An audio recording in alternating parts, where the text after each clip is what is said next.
Okay, I'm gonna be very honest. 2025 has had some particularly interesting things that have happened.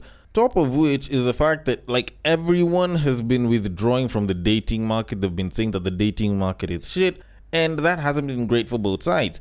Everyone's giving reasons, talking about how the other side isn't all that great. But while I can try to deal with that one, I have to admit that a new issue did emerge, and I'm not gonna lie, it was a little bit harder for me to try and tackle head on. And it is this idea of decentering men, and this thing that women have been saying throughout this year, where they're like, oh, decenter men, to the point where even the Vogue article that I covered basically got quite some traction because a lot of the people that were supporting what was being said were basically people that are part of the whole decenter men trend. And I would like to get into that whole trend and how it might be affecting women and how it might actually be working more against them than for them, even though I am a guy saying this. But even before I can get into all of that, let me first start with an intro, because where are my manners? I should have given one before all of this. Welcome to the Breakdown Podcast, where I talk about love, sex, and relationships from a guy's perspective, as well as a bunch of other guy shit. The man on the mic is Sir Denver B. This is a shorter, less editing or instrumentally version of the podcast. The last one, actually, before I get back into normal programming with the normal episodes. And also, technically, as far as the day of when I recorded this episode, the last episode of 2025. And yes, I know it's 2026, new year, new me or some shit. But hey, this was the last episode that was recorded in 2025. I'm just telling you that, but either way, it has come out in 2026. And it is covering something that did pick up quite a bit of traction in 2025. And it is more of the idea of decentering men and the fact that young women are opting out of dating and embracing singlehood. Now, this was based on an article that I stumbled across from Vox.com, who decided to post this article on IG. And honestly, I feel like it might be more misleading than it is positive, if anything. I know there's some women that will see it and they're like, oh yes, this is positive, this is exactly what's happening. But at the same time, I'm looking at it as a guy and I'm like, this is very misleading information. But anyways, the title of the article is Young Women Are Opting Out of Dating and Embracing Singlehood, Why 2025 Was the Year of Decentering Men. And it was an article that was done by a woman by the name of Kendall Cunningham. And it speaks about the idea of decentering men and why women are embracing singlehood and alternatives, and why even dating guys apparently is not that great of a thing nowadays because women are collectively choosing to opt out of the dating market. Now, while she has spoken about women choosing to opt out of the dating market, which is something that I've also spoken about, and I agree it is something that's happening for both genders, I just don't like the way she's phrasing it.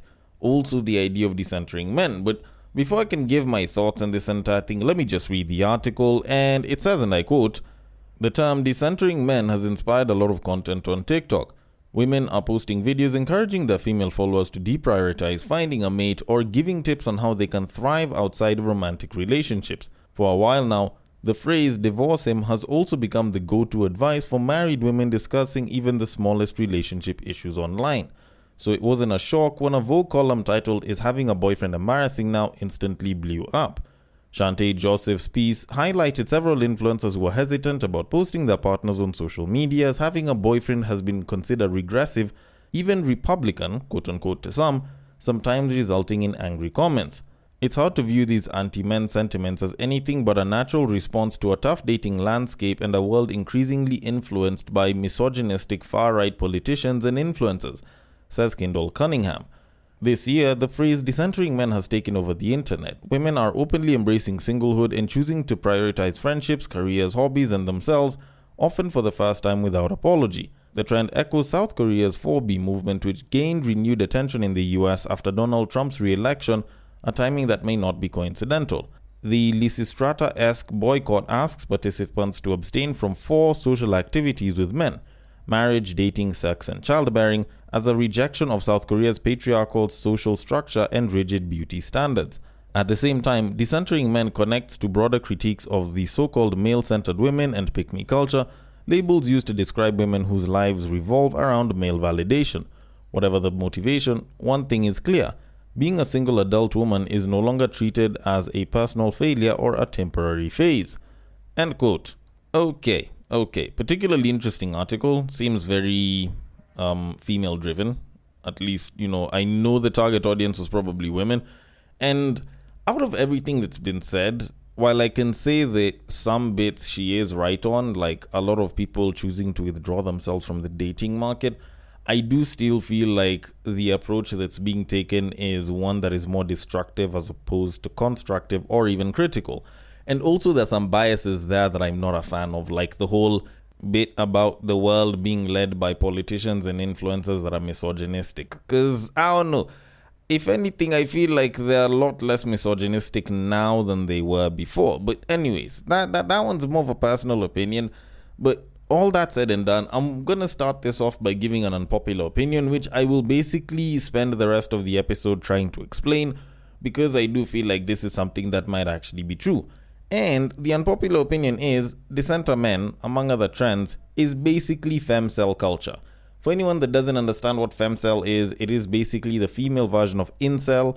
So it is female incel culture, or at the very least is a precursor to female incel culture. Now, the reason I'm saying this is basically something that I'm going to spend most of the episode explaining. So if you think I'm just chatting a bunch of shit, it's entirely up to you, but just let me cook. Maybe you might come around to it by the end of the episode. Now, when you look at the trends like decenter men, they're not exactly something new. I feel like it's a packaging that has happened over time, and it's one of many packagings. And there's a couple of different sets of packagings that have come through online as trends that have basically kind of tried to make men look like the bad guy. And every time it seems as though it's starting to die down, another package comes in, or after it's died down for a bit, someone else comes in with a different trend that's supposed to make men look bad, and all of a sudden it's picked up by a bunch of sad or just hurt women. And normally I could say that maybe I'm wrong about this and they're not sad or hurt, or they've gone through some level of trauma because of a bad guy or one or two bad guys. But the thing is, these same women admit to going through that kind of shit. So I can't say that it's not because they're not hurt. Like, it's not like I'm running away from it, because they're not running away from it either. But, that's kind of besides the point. Essentially, what I see is a lot of different packagings, whether you want to call it trends, whether you want to call it, viral challenges or something that I see women doing, or, basically feeling compelled to do, is basically all in line with this push to kind of create some sort of division or some sort of antagony towards guys. And I've never fully understood why, because, okay, fine, yes, there are a couple of shit guys out here, but it doesn't mean that collectively all of men are wrong. Just the same way, even when I listen to guys from, like incel groups or from like, the red pill community, and they talk about women in a negative way, I'm like, okay, there might be a couple of shit women, but it doesn't mean that all women are shit. And it is something that I say on either side. And I say this, and it's not like I'm trying to pander towards one side or the other, but essentially I'm just giving my side of things because I have seen both good and bad from either side. But the unfortunate reality for a lot of people online, or at least a lot of the people that make this content online, is that they don't seem to pay attention to both sides, and they look at one side as the victim and the other side as the oppressor. Or they look at one side as the victim and the other side as a potential victor of some sort. Or, just someone that's basically trying to, exploit them in some way, shape, or form. And as such, it's like there's this constant push and pull on either side, which I've never fully understood why we can't get past. And you see this quite a bit. And I'll give the examples for the women, because since I mentioned decenter men, and I did say that there were others, think of, for example, man versus bear. That was a challenge, or at least that was basically a trend, or you could even call it a challenge that gave a bad impression of men. It made men kind of seem like the main cause of the negative light that they get.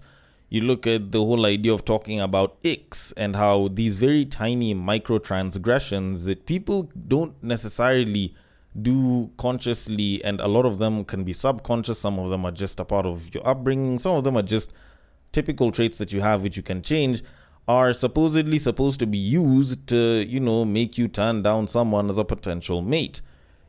You look at the red flag, green flag thing that was going on online for quite a while, and people busy talking about what's a red flag, what's a green flag, and something that was ideally supposed to help you in sifting and filtering out whether someone's a good potential dating option or not was basically turned into this thing where people were just making it seem as though a lot of things that men were doing were bad, and a lot of the stuff that was basically pandering to women, whether positive or negative in the long run, was basically good.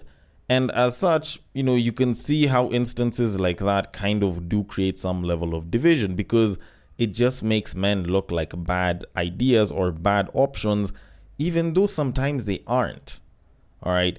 Like, even Man vs. Bear, I remember when I was discussing it, I said that the one thing that it was doing was just creating a bunch of mistrust, which didn't necessarily have to be there, because it's not like all men are bad, and it's not like statistically most men are actually bad. And when you look at something like Decenter Men, like, this was something that has very easily gone viral on TikTok, and a lot of people picked it up and they were really into it. But you look at it, most of the women that are pushing you to decenter men, like, they're not even on men's radars. And by men's radars, I mean, they're not the ones being approached by guys. And I know, I'm probably wrong about this. It's just, whenever I look at a lot of the people that are busy talking a lot of shit about men online, it's not like they're the kinds of babes that I would expect a lot of guys to be going for. Now, don't get me wrong, a lot of guys go for a bunch of different women, and nuances are there and shit, but a lot of the women that are busy talking about how you should decenter men aren't even on men's radar, or radars, even if you want to put it like that. Because, like, when you look at some babes, like, okay, fine, you can talk about how you need to decenter men and how boyfriends aren't even all that great, but if you're not even attracting the options in the first place, it's basically like you hating from our side of the club, and you can't even get in. Or, as Chris Rock once said in the Oscars, it's like me boycotting Rihanna's panties. I wasn't invited. So, for the most part, you're just coming out here to make a bunch of noise, and you're busy telling women that may be attracting men that they should stop focusing on men, yet you yourself are not attracting men yourself. And I don't know. Maybe it's just me, but I feel like that is technically a symptom of incel behavior. And if you think I'm wrong, or if you think I'm just chatting a bunch of shit, swap the genders and see if women won't hop online and say that you are exhibiting behaviors of an incel, or they will tell you that you're just an incel that can't pull babes. Like, this is some shit that I have heard women talking about years ago. Like, I have seen this shit from my earlier years in podcasting, where there's this group of people who will basically come up and say that no, we shouldn't be going for such and such people because of A, B, C, or D. But when you go and you look at the other side, you realize that it's really not as bad as they're saying it. And the issue isn't with them. The issue is with where the information is coming from. And that's exactly why I'm saying this does actually seem like incel behavior. It's just that now that it's being pushed by women, we're not exactly going to call it incel behavior, but since there is a female version of incel, I can probably call it femcel behavior. Now, the other side of it is not necessarily just even in the messaging, it's how the supposed community tends to react whenever you decide to hold an opinion, or you decide to hold a view or an ideal in your life that basically goes against whatever this sort of movement is.